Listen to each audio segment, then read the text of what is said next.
She didn't talk much. Not on this flight, not on any flight. Seat 14C, window side, hands folded in her lap like she was praying, or just done arguing with the world. Nobody around her knew her name. Nobody knew what she used to fly, how fast, or what it had cost her to walk away from it. All they saw was a tired woman in a faded gray jacket, sitting quiet while a storm built outside the window. 3 words changed all of that. 3 words, spoken by a man who could barely breathe, into a microphone he never should have had to touch. Nobody else on that plane understood what those words meant. She did. And when she finally stood up from seat 14C, the whole cabin went still, like the air itself was holding its breath along with her. Her name was Rachel Bennett. 3 years ago, people called her something else entirely, over a different kind of radio in a different kind of sky. Flight 2214 had boarded on time out of Denver, full of tired business travelers, a family with 2 sleeping toddlers, and a Lieutenant Colonel 2 rose up who'd spent the boarding process loudly explaining his window seat entitlement to anyone within earshot. Rachel had said nothing. She never did. She'd learned long ago the quietest person in a room has usually seen the most. Before we go any further, if you're new here, this is the part where you drop a comment telling us where you're watching from, hit subscribe so you don't miss the next one, and tap that like button. Costs nothing, and it means everything to this channel. Now, back to Rachel and the storm that was about to find her. The Lieutenant Colonel's name was Kevin Doyle, and he had the kind of voice built for briefing rooms, not narrow economy aisles. He'd caught Rachel's eye once during boarding, glanced at her faded jacket and scuffed boots, and made a decision about her in under 2 seconds. That was the thing about people like Doyle. They read a jacket, a posture, a silence, and thought they'd read the whole person. "You need help with that?" he'd asked, nodding at her carry-on as she lifted it into the overhead bin without any trouble at all. "I've got it," she said. 2 words. Flat, unbothered, already sitting down. Doyle chuckled to the man beside him, low enough that he probably thought she couldn't hear it. She could. She heard everything. That was a habit from a different life, one she hadn't quite managed to switch off, even 3 years and one very ordinary job later. She kept a folded boarding pass in her jacket pocket, and beneath it, tucked into the seam where the lining had come loose, a laminated card she never quite got rid of.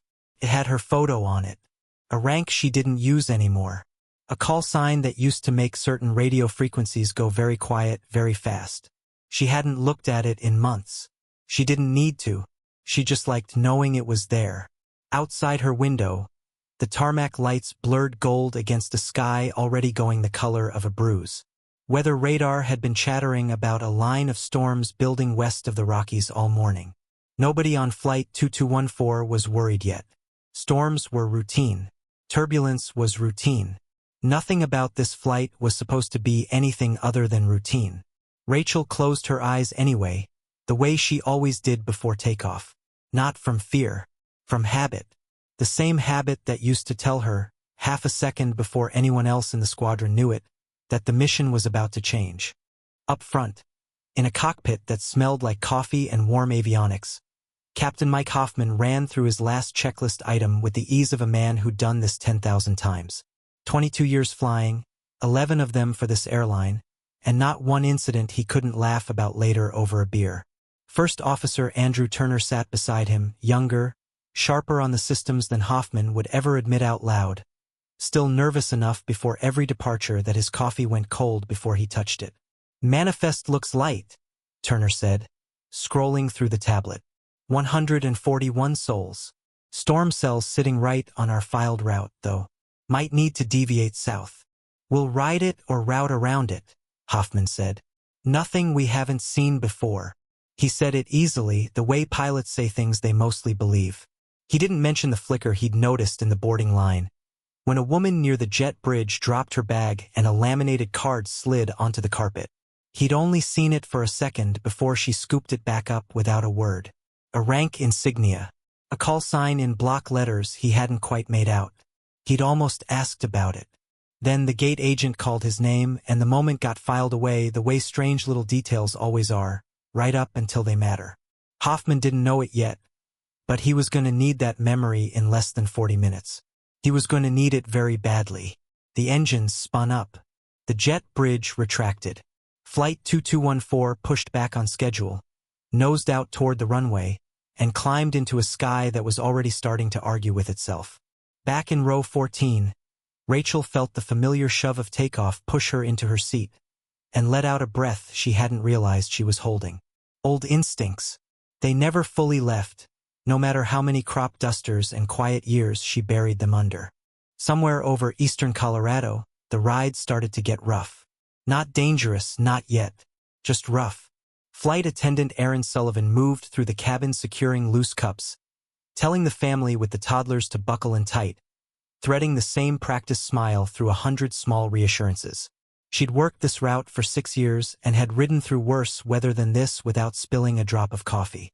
She noticed the woman in 14C only because the woman wasn't gripping her armrest like everyone else. While the rest of the cabin flinched at every jolt, Rachel Bennett sat with her eyes half closed, counting something under her breath that Aaron couldn't quite make out. Seconds, maybe, or something else entirely. "You doing okay?" Aaron asked, pausing beside the row. "I'm fine," Rachel said.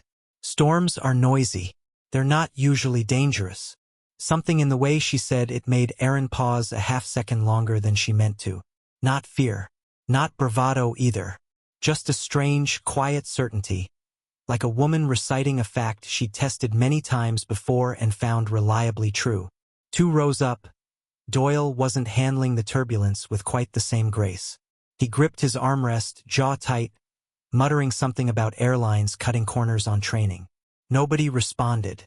Rachel almost smiled. Up front, Hoffman eased the yoke against a crosswind that hadn't been in the forecast 20 minutes earlier, and Turner's eyes flicked to the weather radar with a frown he didn't bother hiding. The storm cell they'd planned to route around had grown. Fast.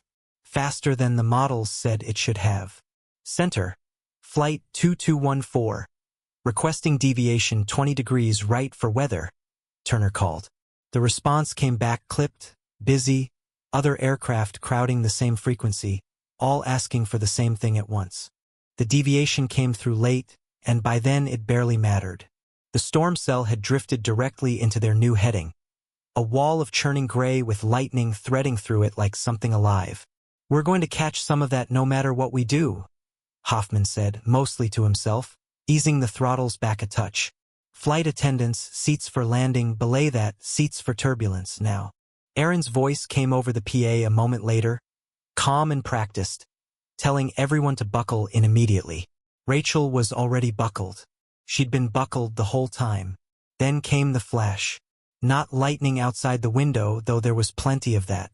This was a sound, sharp and wrong, somewhere out along the right wing, followed instantly by a shudder that ran through the entire airframe like the jet itself had flinched. Overhead bins rattled. A woman 2 rows back gasped. The seatbelt sign chimed twice in quick, urgent succession. In the cockpit, 3 warning lights lit up almost simultaneously, and Turner's hands went still on the controls for exactly 1 full second. The particular stillness of a young pilot's brain trying to process more information than it was built to hold at once. "Captain," he said tight. "Right engine fire warning. Hydraulic pressure dropping on System B." Hoffman's eyes swept the panel, jaw setting hard. 22 years, and he'd never seen those 2 lights come on together. "Run the checklist," he said. "I've got the aircraft." Back in row 14, Rachel Bennett opened her eyes fully for the first time since takeoff, and went very, very still. She wasn't listening to the panicked murmurs rising around her. She was listening to the engine note through the fuselage, the subtle changes in vibration under her boots, translating them into numbers the way she used to without even trying. Something in that sound told her this wasn't over. Not by a long way. Turner's hands moved fast, running the engine fire checklist from memory, while his eyes stayed locked on the panel. Throttle to idle. Fuel cutoff. Fire handle armed and pulled. The right engine spooled down, and the fire warning light held steady for 3 seconds that felt like 30 before finally, mercifully, going dark. "Fire's out," Turner said. "Confirmed. Right engine secured." Hoffman didn't relax. He couldn't, not with the hydraulic gauge still bleeding pressure it shouldn't have been losing. A fire warning was one problem, A single-engine jet could fly and land fine. That alone wasn't a crisis. But System B hydraulics feeding half his flight controls, dropping toward zero while the storm slammed the airframe from every direction, was a different problem entirely. System B's still falling, he said. We're losing spoilers, we're losing part of the rudder authority. Declare an emergency. Get us vectors to the nearest suitable field. Turner keyed the radio, voice tighter now, all business. Center, Flight 2214 declaring an emergency. Engine fire, contained, and a hydraulic system failure.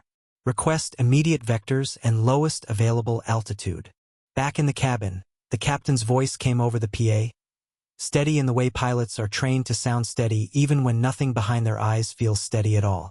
He explained there was a mechanical issue, that the crew was trained for exactly this, that they'd be diverting to the nearest airport as a precaution. It was a good speech. Calm, practiced, reassuring. Rachel Bennett listened to every word of it and heard something underneath the calm that nobody else on that plane was equipped to hear.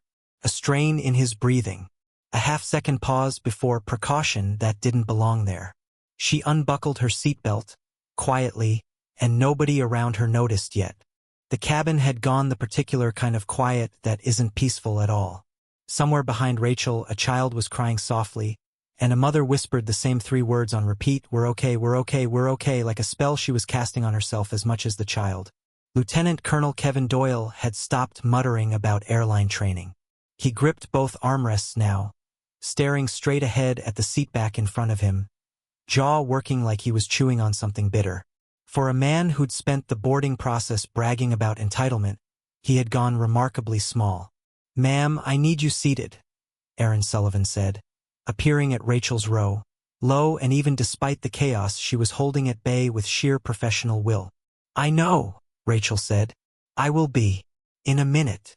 Aaron didn't have time to argue it.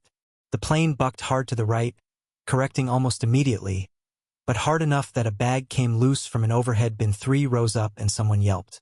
Aaron steadied herself against the seat back and moved on, because that was the job, moving toward the next passenger who needed calming, and the one after that.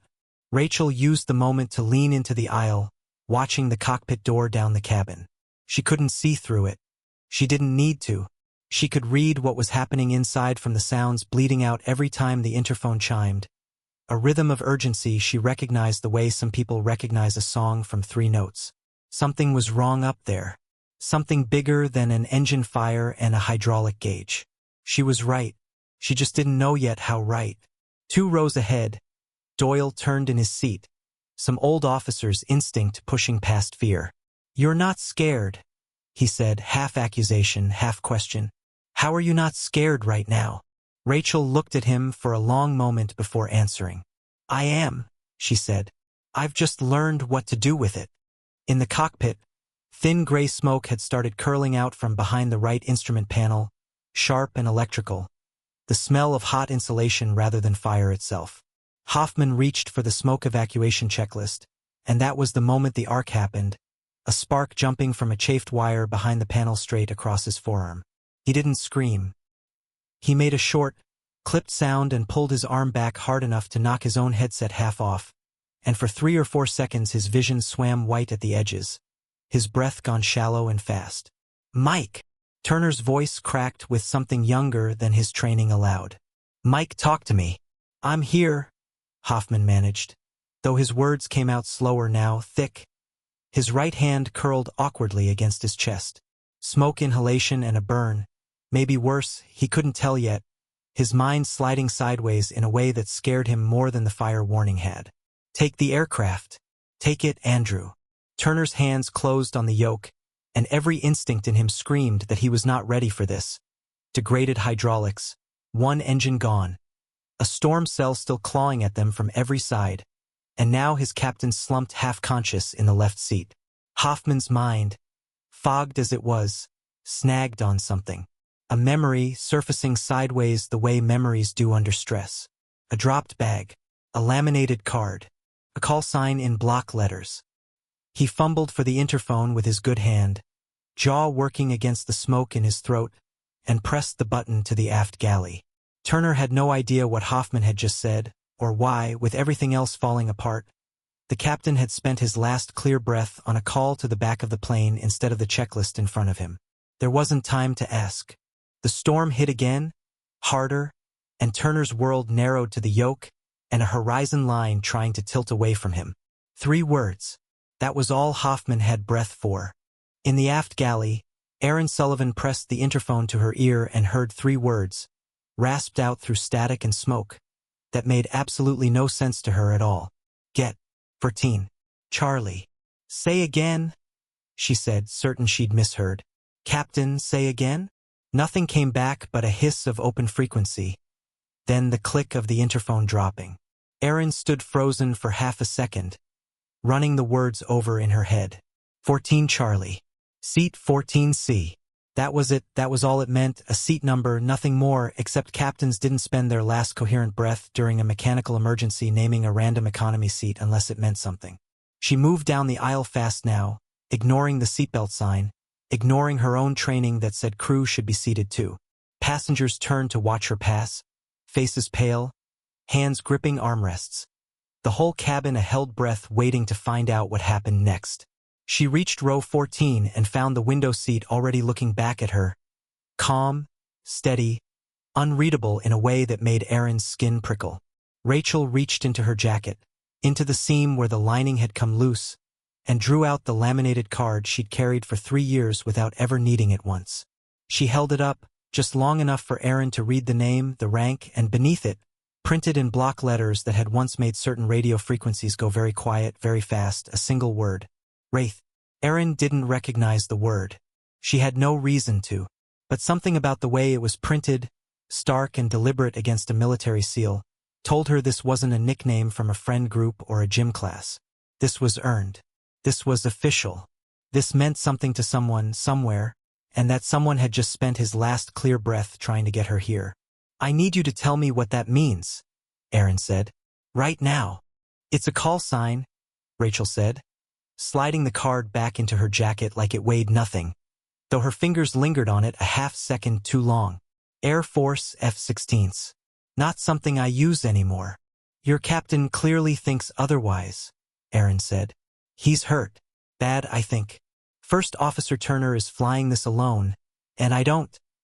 She stopped herself, glancing back toward the cockpit door as the aircraft shuddered again. I don't know what you can actually do from back here. Get me to that cockpit, Rachel said, already unbuckling fully now. And I'll show you. 2 rows up, Doyle watched the exchange with his mouth slightly open. The arrogance of 40 minutes ago nowhere to be found. Wraith, he repeated under his breath, like he was trying the word on for size. Something about it tugged at a memory, a briefing room years back, a name mentioned once in passing, a mission nobody outside a very small circle was supposed to know about. His eyes widened slightly.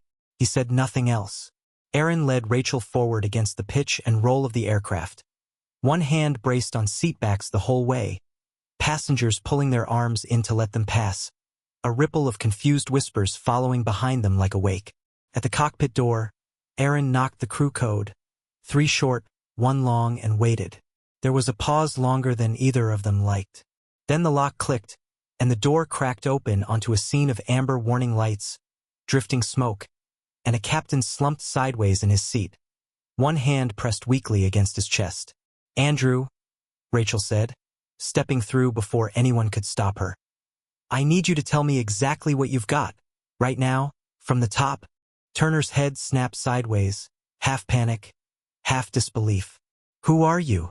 Someone who's flown through worse than this, Rachel said, already sliding into the jump seat, eyes scanning the panel like she'd never left one. Talk to me. Fast.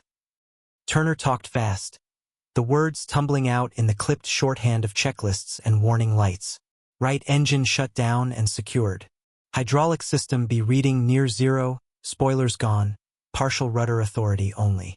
Storm cell still building on their filed route, nearest suitable airport 40 short minutes out if the weather held, longer if it didn't. Rachel listened without interrupting, her eyes running the panel the way a mechanic's hands run an engine, feeling for what wasn't being said out loud. Degraded hydraulics on a jet like this meant flight control law had dropped out of normal, out of the protections that usually caught a pilot's mistakes before they became disasters. From here on, every input mattered. Every correction had to be exact. "Okay," she said. "You're not flying broken. You're flying different. There's a difference, and it matters right now. I've never hand-flown a partial hydraulic failure in real weather," Turner said, tight but steadying, some part of him latching onto her calm like a lifeline. "Nobody has until they do," Rachel said. "Talk to me about your alternate." Regional field, 41 miles northwest. Long runway, but crosswinds forecast at 18 gusting to 26. Rachel's jaw tightened almost imperceptibly. Crosswind landings were unforgiving even with full hydraulics. With reduced rudder authority and no spoilers to help kill lift on touchdown, this was going to be close, technical, the kind of approach that separated the pilots who trained for the worst day from the ones who only ever expected the ordinary one. "Get me on that radio," she said. "I want weather, I want the ILS frequency, and I want fire and rescue standing by before we're anywhere near that runway."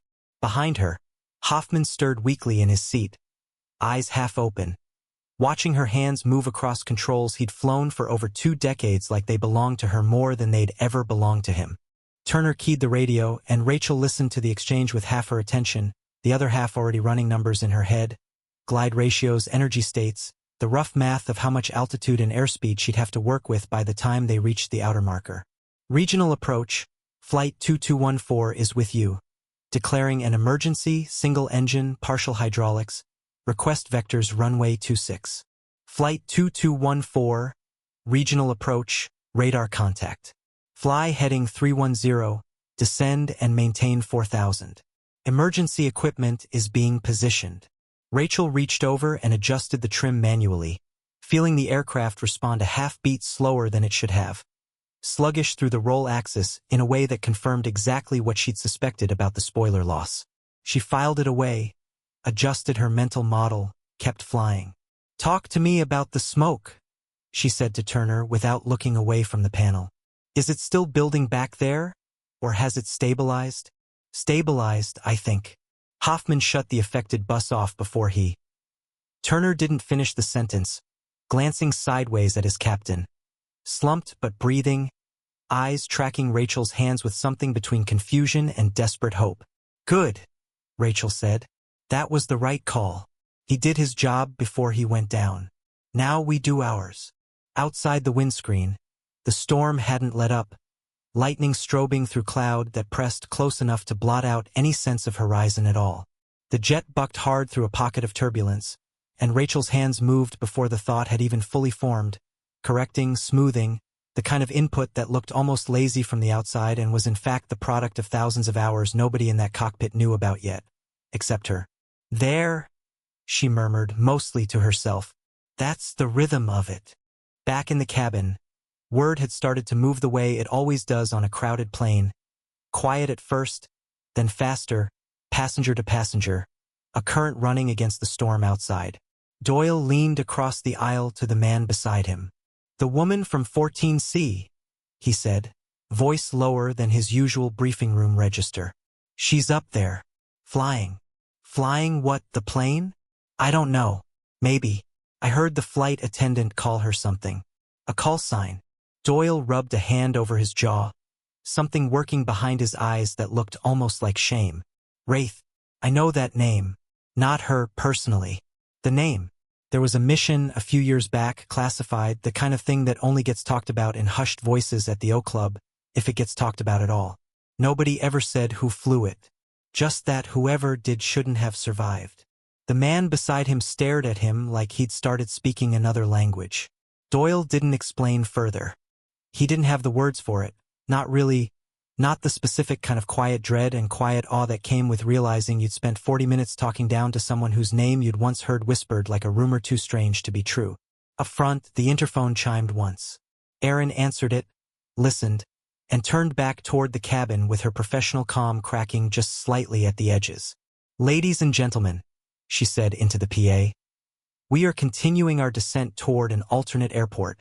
I know this has been frightening. I need everyone to remain seated, seatbelts fastened low and tight, and follow the brace position instructions on the card in your seat pocket when I give the signal." She paused, glancing once toward the cockpit door. "We have a very experienced pilot assisting our crew," she added.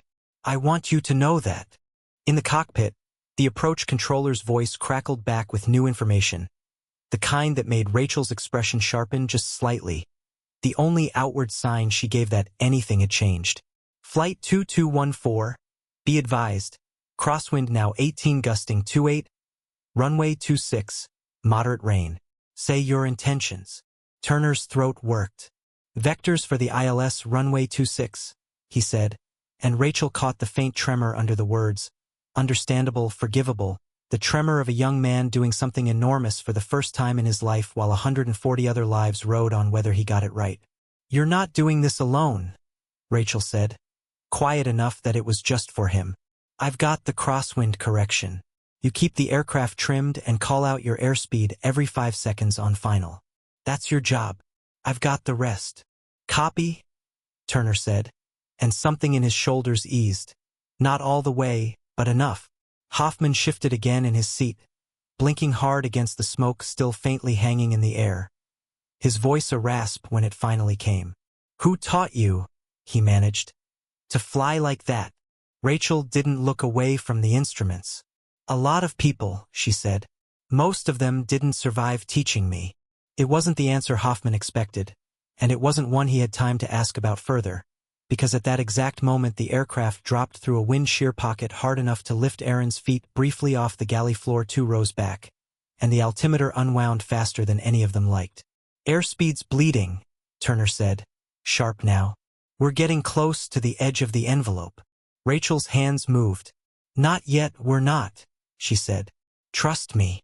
Behind them, an amber caution light blinked on that none of them had seen before, small, easy to miss, the kind of detail that would matter more in about 90 seconds than either of them yet understood. The new caution light was the standby hydraulic pump, cycling harder than it should have to compensate for System B, a small mechanical voice quietly announcing that it was working overtime to keep them in the air at all.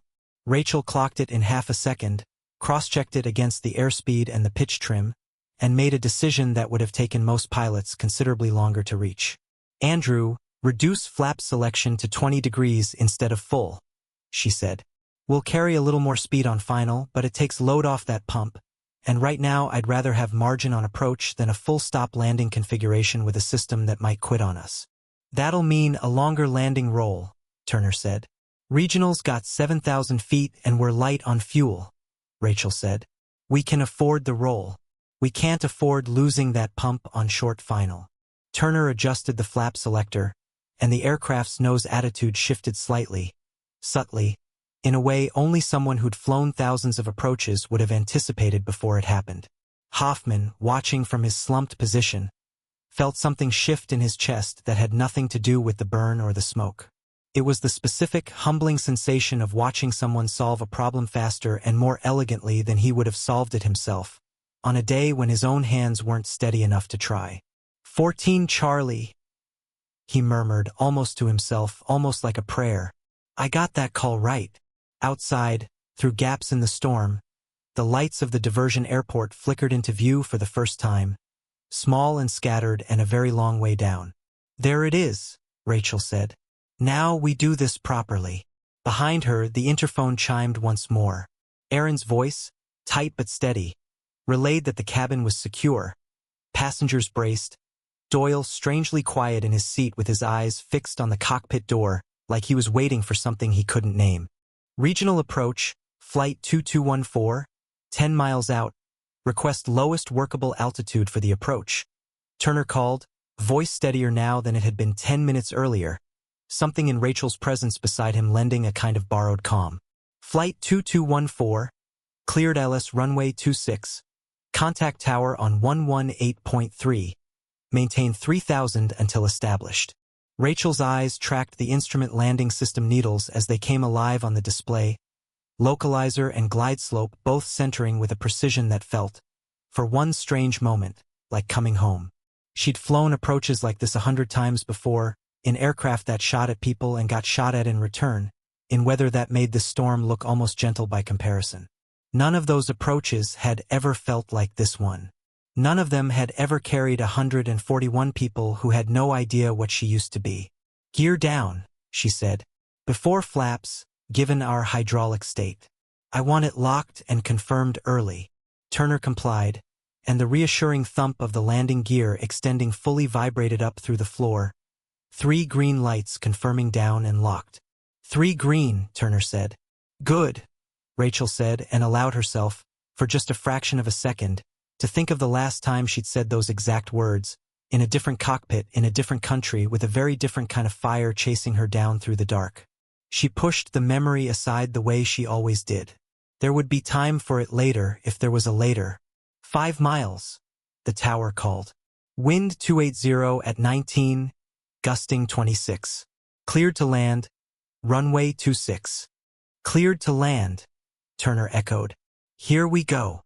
Rachel's hands settled onto the controls with the particular stillness of someone who had done the hardest part already, in her mind, long before her body ever caught up to it. Back in the cabin, the seatbelt chime rang out in 3 sharp bursts, and Aaron's voice came over the PA one final time, calm, clear, cutting through the low murmur of prayers and held breath. "Brace, brace, brace," she called. The words that every flight attendant hopes to never actually use. Delivered now with the steady authority of someone who had trained for this moment 100 times and never once expected to need it. Passengers folded forward, heads down, hands laced behind their necks. Doyle bent forward like everyone else, but his eyes stayed open, fixed on the cockpit door, his lips moving slightly, though no sound came out. Whether it was a prayer or an apology forming, even he couldn't have said for certain. In the cockpit, the ride had gone from rough to violent. Rain hammering the windscreen in sheets thick enough to blur the runway lights into smeared streaks of white and red. Turner called airspeed every 5 seconds exactly as instructed, voice flat and mechanical with concentration. 140, 138, 135. Rachel fought the crosswind with small, continuous corrections. The aircraft crabbed sideways into the wind at an angle that would have alarmed any passenger who happened to glance out a window and understand what they were seeing. She held it there, patient, exact, waiting for the one moment that mattered more than any other in the entire approach. 100 feet, Turner called. "Steady," Rachel said, more to herself than to him. Her hands were perfectly still, and somewhere underneath that stillness, an old voice from a very different sky reminded her of the same thing it always had. "You don't fight the wind. You listen to it and then you win anyway." 50 feet, Turner said. 40, 30. The runway lights rushed up to meet them through the rain. Close now, close enough that every soul on that aircraft could feel the ground reaching for them whether they'd open their eyes to see it or not. 20 feet, Turner said. 10. Rachel kicked out the crab angle in one smooth, decisive motion, straightening the nose with the rudder just as the crosswind gusted harder. Exactly the way she'd known it would in the last few seconds before touchdown. Exactly the way she'd been waiting for it to. The main gear touched down first, right side then left, a firm double thump that ran through the whole airframe, followed instantly by the nose gear settling with a jolt that rattled loose luggage somewhere overhead. No spoilers deployed automatically to help kill the lift still trying to keep them airborne. So Rachel's hand was already moving, manually commanding what the degraded hydraulics would still allow, buying every scrap of deceleration she could find. "Reverse thrust, left engine only," she called, since the right sat dead and secured. "Brakes moderate. Don't lock them in this rain." Turner's hands moved with hers, one system operating the other, 2 pilots functioning for one brief, essential stretch of runway like a single mind split across 2 bodies. The aircraft shuddered, decelerating hard but not violently. The runway centerline lights strobing past faster than the wet windscreen could quite keep up with. A gust caught the tail and tried to weathervane the jet sideways, the nose swinging a few degrees before Rachel's foot on the rudder pedal corrected it, firm and immediate, the kind of input that came from muscle memory built over hundreds of crosswind landings in aircraft far less forgiving than this one. "Steady," she said. "Steady. We've got it." Speed bled away. 60 knots. 40. 20. The runway lights slowed from a blur to individual, distinct points of light, and somewhere behind them in the cabin, the terrible silence of the brace position held, waiting for a stop that hadn't quite arrived yet. 10 knots, Turner said, disbelief cracking through his voice. We're slowing. We're actually slowing. The aircraft rolled to a full stop with a final, gentle lurch, still angled slightly off the centerline but well within the width of the runway. Rain drumming steadily on the fuselage in the sudden absence of engine roar and rushing wind. For a full 3 seconds, nobody in the cockpit said anything at all. Then Turner exhaled, a long, shaking breath that seemed to empty out every ounce of fear he'd been holding since the first warning light had flashed. We're down, he said, voice cracking. We're actually down. You're down, Rachel said, correcting him gently, already reaching to set the parking brake, her hands finally slowing to an ordinary human speed. You flew that landing. I just helped you trust yourself enough to finish it. Outside the windscreen, flashing red and blue lights converged from every direction. Fire trucks and ambulances racing across the wet tarmac toward an aircraft that, against every reasonable expectation 40 minutes earlier, had made it down in one piece. Hoffman, still slumped but conscious, managed a weak, disbelieving laugh. 22 years, he said, and I have never seen anything like that. You won't again either, hopefully, Rachel said, unbuckling and turning to check on him properly for the first time, her voice softening into something closer to the bedside manner of a medic than a fighter pilot. Let's get you some oxygen and get that arm looked at. Behind the cockpit door, muffled but unmistakable, a sound began to rise through the cabin. Not screaming, not panic, something else entirely, breaking out row by row like a wave finally allowed to crest. Applause, sobbing, someone laughing in the particular hysterical way people laugh when they've just understood all at once that they are going to live.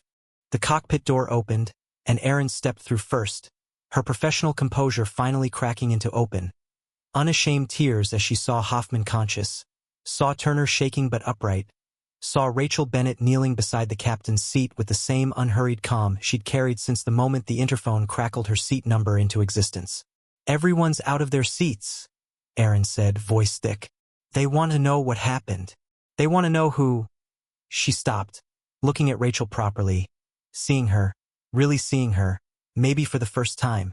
Just tell them the crew did their job, Rachel said. That's all that's true right now. But word had already traveled faster than she could contain it. As paramedics moved past her down the aisle toward the cockpit, passengers leaned into the aisle to watch, and somewhere in the middle of the cabin, a slow ripple of movement started, one person and then another rising to their feet despite the exhaustion, despite the fear still draining out of their bodies. Lieutenant Colonel Kevin Doyle was the first one standing. He stepped into the aisle, squared his shoulders in a way that looked almost involuntary, like his body remembered a discipline his mouth had forgotten to practice for the last 40 minutes, and rendered a slow, deliberate salute. He didn't say Wraith. He didn't need to. Rachel met his eyes for a long moment, gave the smallest possible nod in return, and turned back to helping the paramedics lift Hoffman gently from his seat. Behind Doyle, more passengers rose. Not all of them understood exactly what they were applauding. Most of them only knew that the quiet woman from seat 14C had somehow, impossibly, brought them home. Rachel didn't look up at any of it. She kept her hands steady on Hoffman's arm, checking the burn, murmuring instructions to the paramedic beside her, already moving on to the next thing that needed doing. Evacuation happened calm and orderly, ground crew guiding passengers down the aircraft stairs into steady rain. Emergency lights washing the wet tarmac in alternating red and blue. Paramedics moved Hoffman onto a stretcher, oxygen mask fitted over his face, his burned forearm wrapped and stabilized, his eyes tracking Rachel the entire time she walked alongside him toward the ambulance. You didn't have to stay in that cockpit, he said through the mask, muffled but clear enough. Once we were on the ground, your job was done. Wasn't going to leave until I knew you were stable, Rachel said. Old habit. Once you're responsible for someone, you stay responsible. Hoffman studied her for a long moment, the kind of look pilots give each other when words feel insufficient for what actually happened. Whatever you did before this, he said. Whatever they called you. Thank you doesn't cover it. But thank you. You got your first officer through the worst day of his career without breaking, Rachel said. That's the part that matters. He did the flying. I just reminded him he already knew how.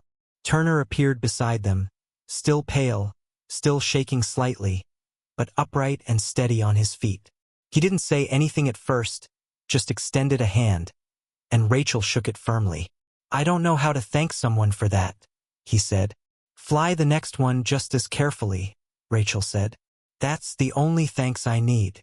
A woman in an airline uniform, clearly senior management, hurried across the tarmac toward them, already talking before she'd fully arrived, something about statements and investigators and public relations. Rachel listened for exactly as long as politeness required. I need to make a call first, she said, stepping past the woman gently. Family matter. It can't wait.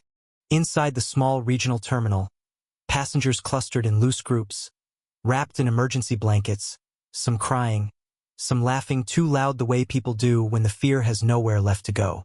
Rachel found a quiet corner near a window and pulled out her phone, hands steady now in a way they hadn't fully been since the wheels touched down. Dad, she said when the call connected. I'm okay. Flight got diverted, weather issue. I'll be a few hours late, but I'm coming. She listened for a moment, something softening visibly in her face. The last of the cockpit's clinical calm finally giving way to something more tired, more human.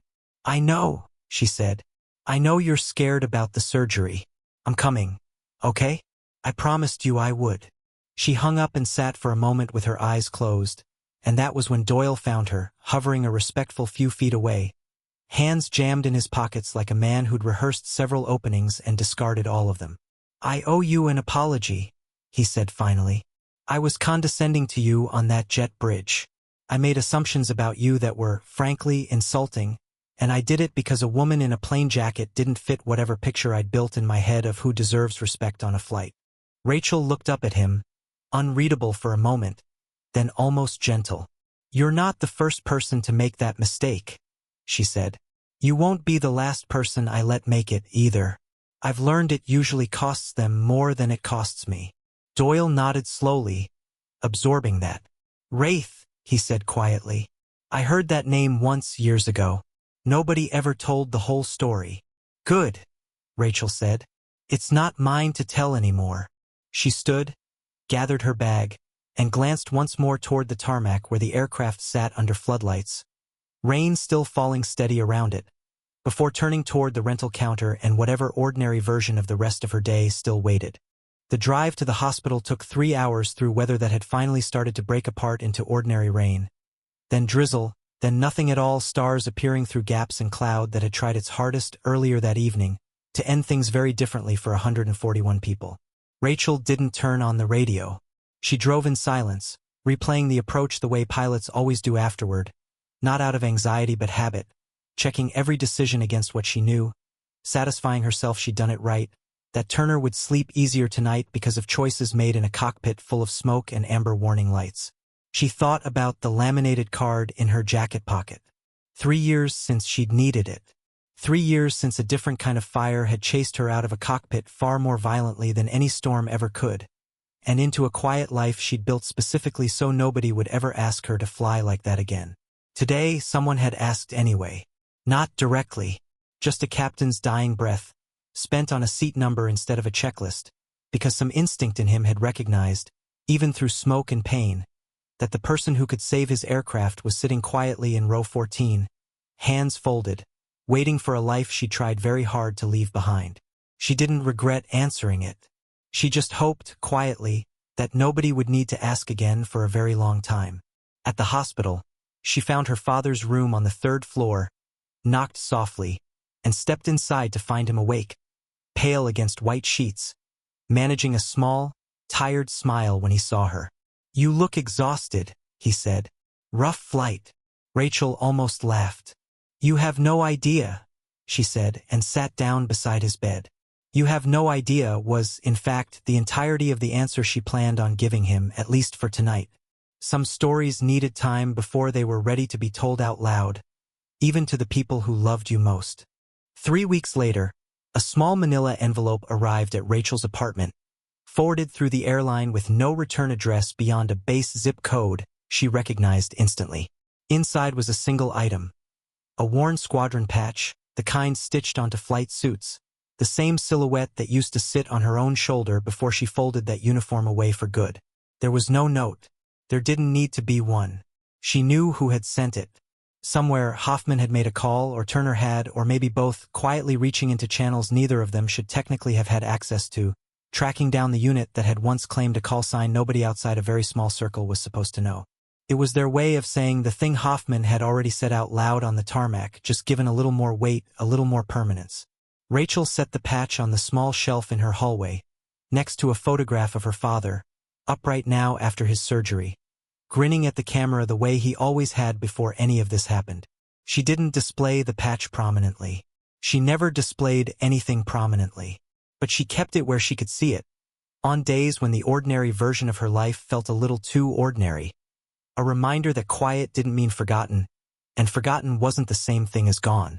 She went back to work Monday at the small regional airfield where she gave flight lessons to nervous first-timers and bored retirees chasing a lifelong dream. A student asked her, mid-lesson, why her hands stayed so steady even when the plane bounced hard through a thermal. Practice, Rachel said simply, and left it at that. Some answers, she'd learned, were more honest the shorter they stayed. The student didn't push further. Most people never did once you gave them that particular tone of voice. Rachel liked that about ordinary life. Nobody here expected an explanation for anything, as long as the plane landed safely, and it always did. Somewhere in a filing cabinet at that airline's headquarters, an incident report now sits with Rachel Bennett's name typed neatly into a field marked additional flight crew, unscheduled. It doesn't mention a call sign. It doesn't mention a squadron, a classified mission, or a scar she still carries on her shoulder from a night over a desert she doesn't talk about. Even now, official paperwork rarely captures the parts of a story that actually matter. Captain Hoffman retired quietly 6 months later. His forearm healed into a thin, pale scar he says he's oddly proud of. First Officer Turner made captain himself less than 2 years after that flight, faster than most, carrying with him a particular kind of steadiness that colleagues still ask him about, and that he still, to this day, doesn't fully explain. Lieutenant Colonel Kevin Doyle, by all accounts, tells the story of Flight 2214 rather differently than he used to tell most stories. Less about himself, more about the quiet woman he almost didn't notice at all.